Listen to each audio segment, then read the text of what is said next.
Nah, awalnya saya beternak tahun 2009, sama sekali kita nggak tahu ilmunya, ada latar atau ilmunya peternakan itu nggak, sama sekali nggak ada. Kita nggak tahu mulainya dari mana, harusnya dari mana. Awal saya beternak di start di 3 ekor, kami tambah lagi jadi 10, dari 10 jadi 60, dari 60 ternyata jadi habis gitu, jadi tinggal 10. Nah, kenapa gitu masalahnya jadi habis? Cari-cari informasi, ikut pendidikan, ikut pelatihan-pelatihan kayak yang diselenggarakan oleh dinas-dinas instansi dinas pemerintahan gitu. Kita ikutin, ternyata ketahuan malnutrisi itu ujungnya ya di pakan.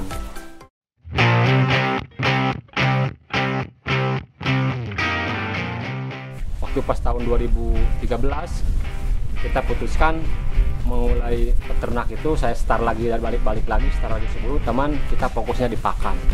Kenapa fokus di pakan? Ya tadi itu kita merubah pola caranya. Kalau biasanya dulu beternak itu kita mencari rumput, sekarang saya rubah jadi rumput mencari saya gitu, mencari peternak. Nah, alhamdulillah kita dengan metode silase kayak ini, kita punya bunker pakan. Ini untuk sapi 20 ekor, insya Allah cukup untuk setahun. Jadi aman untuk setahun ke depan. Kata orang kan impossible, tapi nyatanya alhamdulillah. Berpikir gini, kita punya sapi, udah sapinya aja dulu, punya kandang, punya sapi, rumputnya mana? Mencari itu bisa 1 jam, bisa 2 jam, bisa 3 jam, bisa juga tidak dapat. Kita dengan gunakan beternak tanpa istilah punya lahan, tidak harus punya lahan luas. Kalau kita mau membaca dan memanfaatkan potensi-potensi yang ada di sekitar kita.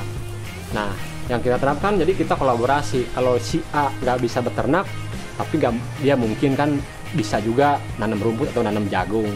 Karena ternyata dengan teknologi, dengan cara sistem kemitraan dengan masyarakat itu, kita jadi orang udah pada tahu sekarang jagung itu bisa laku. Kalau bilang orang sampah itu laku, ternyata orang jadi pada dijual, jadi pada berebut sekarang. Nah, kita dengan ini, dengan sistem bekerja sama dengan petani yang ada di sekitar ini kita nih, nah kita mendapatkan produk seperti ini, jagung, rumput yang kita bikin silase. Nah, berarti kita kerjasama juga kan, akhirnya kita yang peternak punya rumput atau punya pakan, dia juga bisa jual pakan hasil pertaniannya. Alhamdulillah, saya pada tahun 2019 kemarin saya dapat bantuan mesin ini, namanya mesin Select Baler. Ini sangat tepat.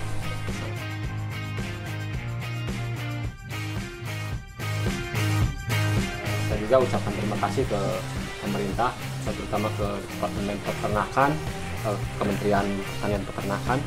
Ini yang telah membantu, memfasilitasi saya mendapatkan alat peralatan yang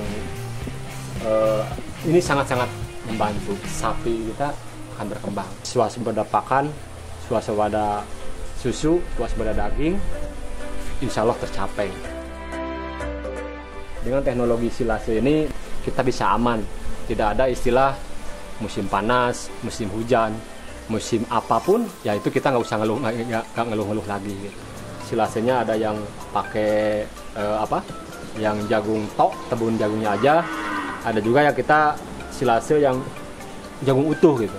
Ada 2 grade, bahkan ada juga kita bikin silase yang campur, ada indigo pera dan juga ada kaliandra. Nah, kita lagi uji coba yang seperti itu gitu. Alhamdulillah bagus. Dikasihkan ke sapi suka semua, dan akhirnya dalam jangka waktu hampir 2 tahun saya nggak habis rumput sama sekali. Setelah itu kita evaluasi lagi, sapi itu alhamdulillah lah berkembang, dan berkembangnya ternyata start awalnya dari pakannya dulu, ketersediaan pakan dulu. Manfaat silase ini ya jelas kita nggak mikir lagi kemana mencari rumput. Yang sekarang dipikir itu gimana caranya produksi kita banyak.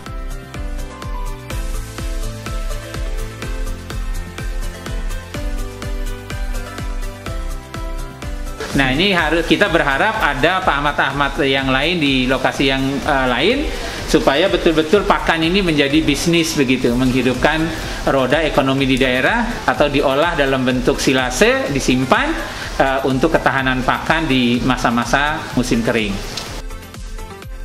Sebetulnya di era new normal ini yang punya ketahanan ekonomi seperti ini hidupnya dari pertanian dan peternakan, dan itu juga yang akan mensuplai kebutuhan pangan untuk daerah perkotaan. Di era digital sekarang ini akan jauh lebih menguntungkan. Jadi orang yang belum tahu jadi tahu, dan ini juga bahkan Pak Ahmad ini beliau sudah mengirimkan sampai ke Bali ya.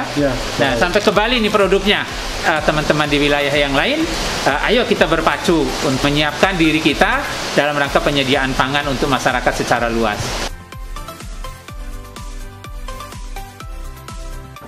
Pak Ahmad sudah menggunakan pakannya yaitu dengan menggunakan silase, dan silase ini hasilnya lebih baik dengan penggunaan daripada rumput yang segar.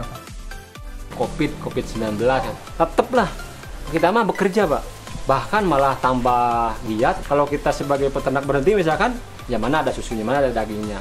Kayak kemarin tuh ada satu daerah yang diisolasi, yang dikarantina, sapinya kita suplai pakannya yang sebanyak 40 ton lebih lah gitu untuk sekian belas hari. Hari para petani peternak milenial, kita wujudkan bank pakan untuk swasembada protein hewani demi ketahanan pangan Indonesia.